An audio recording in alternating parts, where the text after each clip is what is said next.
మిత్రులారా, ఈ కరేడు భూములు, ఇండోసోల్ భూములు 8,500 ఎకరాలు అక్రమంగా షిరిడీ సాయి కంపెనీకి కట్టబెట్టడాన్ని వామపక్ష పార్టీలు తీవ్రంగా ఖండిస్తున్నాయి. ఆ అవసరం కూడా లేదు. గత ప్రభుత్వ హయాంలో రామాయపట్నం పోర్టు కింద ఇదే కంపెనీకి జగన్మోహన్ రెడ్డి ప్రభుత్వం ఇవ్వాలని నిర్ణయించినప్పుడు ఇప్పుడున్నటువంటి అధికారంలో ఉన్న కూటమి పార్టీలు తెలుగుదేశం, జనసేన, బీజేపీ 3 పార్టీలు కూడా అనేక ప్రెస్ కాన్ఫరెన్స్లు కూడా పెట్టి ఇది పెద్ద భూ కుంభకోణం, వేలాది ఎకరాలు చేతులు మారుతున్నాయి, జగన్మోహన్ రెడ్డికి ఇది బినామీ కంపెనీ, ఇండోసోల్ అనేది జగన్మోహన్ రెడ్డికి బినామీ కంపెనీ, ఈ కంపెనీకి భూములు ఎలా ఇస్తారు అని వీళ్ళు ఆరోపణ చేశారు. అది దెర్ ఇస్ ఎ డాక్యుమెంటరీగా రికార్డ్ అయ్యి ఉంది వీళ్ళ ఆరోపణలన్నీ. మరి అటువంటిప్పుడు వీళ్ళు అధికారంలోకి వచ్చి మరలా అదే కంపెనీకి గత ప్రభుత్వం ఇచ్చిన దానికన్నా ఇంకా ఎక్కువ భూములు ఏకపక్షంగా ఎలా కట్టబెడతారు? అక్కడ ఇప్పుడు కరేడు గ్రామంలో అక్కడ ఉన్నటువంటి 3 గ్రామాలు హ్యామ్లెట్స్ కరేడు గ్రామంలో భూములన్నీ తీసుకుంటారు. అవి కాకుండా రామకృష్ణాపురం, ఉప్పరపాలెం, పొట్టనగుంట ఈ 3 గ్రామాలు, 2 గ్రామాలు ట్రైబల్ విలేజెస్, యానాది కాలనీ, ఒకటి దళితులు ఉండేది. అంటే ఎస్సీ ఎస్టీలు ఊళ్ళు లేపేస్తున్నాం, మీ ఊళ్ళో లేచిపోవాలని చెబుతున్నారు. ఎక్కడ పోతారు వాళ్ళు? ఎలా బతుకుతారు? అంటే భూమి లేనటువంటి వాళ్ళకి రేపు కాంపెన్సేషన్ కూడా ఇవ్వరు.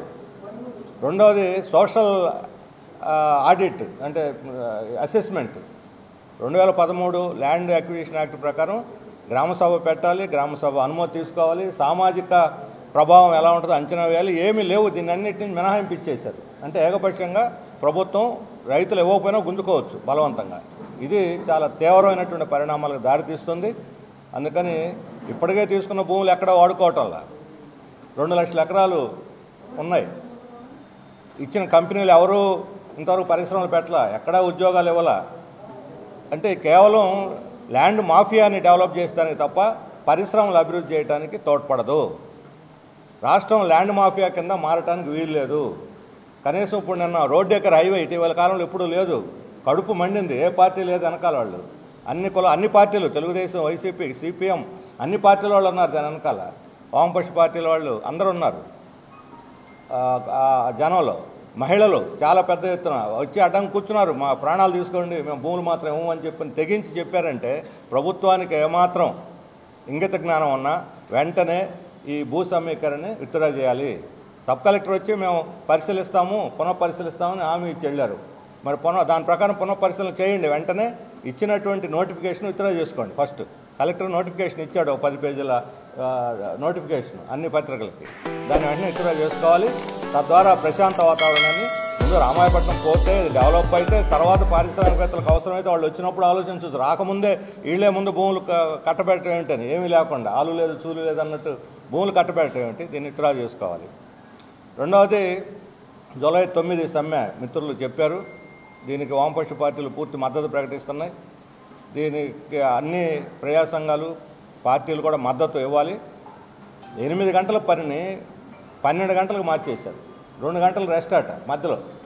అది కేవలం పేరుకి. అది అసలు అంతర్జాతీయంగా పెద్ద ఎత్తున పోరాడి ప్రాణార్పణలు చేసి సాధించింది. ఇప్పుడు పెరిగిన టెక్నాలజీ ప్రకారం ఆర్టిఫిషియల్ ఇంటెలిజెన్స్ లేకపోతే అదేది quantum valley, quantum computing, quantum communications ఇవన్నీ కానీ అమలైతే అంతకుముందు 10 గంటల్లో చేసే పని ఇప్పుడు గంటలో చేసేయచ్చు. అంటే దాని ప్రకారం మనుషుల శ్రమ తగ్గాలి. 8 గంటల పని 5 గంటలకు తగ్గించాలి, లేదా 7 గంటలకు తగ్గించాలి, కనీసం 1 గంటను తగ్గించాలి. 10 గంటలు తగ్గించి మనుషులకు విశ్రాంతి ఇవ్వాల్సింది పోయి యాంత్రికీకరణ పెరిగిన తర్వాత ఎక్కువ. ఇప్పుడు విశాఖ స్టీల్ ప్లాంట్లో చూస్తున్నాం, 5,000 మందిని తీసేశారు. ఉన్నవాళ్ళ మీద రెట్టింపు భారం వేశారు. 8 గంటల పని 12 గంటలు చేసేసారు. ఒక్కొక్కరు 2 మిషన్లు ఆపరేట్ చేస్తున్నారు. ఒకరి బదులు వాళ్ళు 40 ఏళ్ళకి ముసలోళ్ళు అయిపోతారు అలా చేసేస్తే. కానీ ఈ రకమైన లేబర్ రిఫార్మ్స్కి వ్యతిరేకంగా వాళ్ళు సమ్మె చేస్తున్నారు. ఆ సమ్మెకి మేము పూర్తి మద్దతునిస్తున్నాం.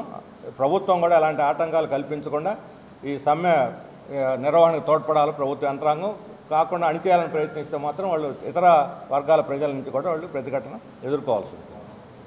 అలాగే విద్యుత్తు స్మార్ట్ మీటర్లు చెప్పారు. గుట్టు చప్పుడు కాకుండా అదానీ మనుషులు ఇళ్లకు వచ్చి బిగిస్తున్నారు. తెలిసి తెలియక చాలామంది మీటర్ మారుస్తున్నారంటే ఓకే అంటున్నారు. ఇది తీవ్రమైనటువంటి భారాన్ని మోపుతుంది. ఇప్పటికే ఛార్జీలు పెరిగి విజయవాడ లాంటి చోట కూడా షాపులకి స్మార్ట్ మీటర్లు పెట్టిన తర్వాత 4 రెట్లు 5 రెట్లు పెరిగింది.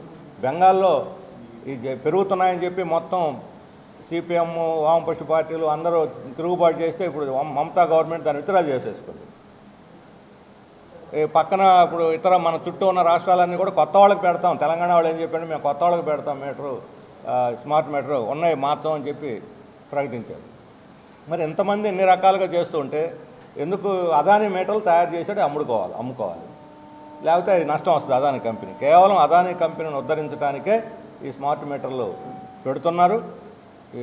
దీని వెంటనే ఈ ఇళ్లకి స్మార్ట్ మీటర్లు పెట్టేదాన్ని కూడా విత్డ్రా చేసుకోవాలి. లేకపోతే మేము ప్రజలకు పిలిపిస్తున్నాం ఏంటంటే వామపక్ష పార్టీలు ఎక్కడికక్కడ ప్రజలు కూడా చైతన్యవంతులయ్యి దీన్ని ఎదుర్కోండి, ప్రతిఘటించండి, మాకు వద్దు అని చెప్పండి.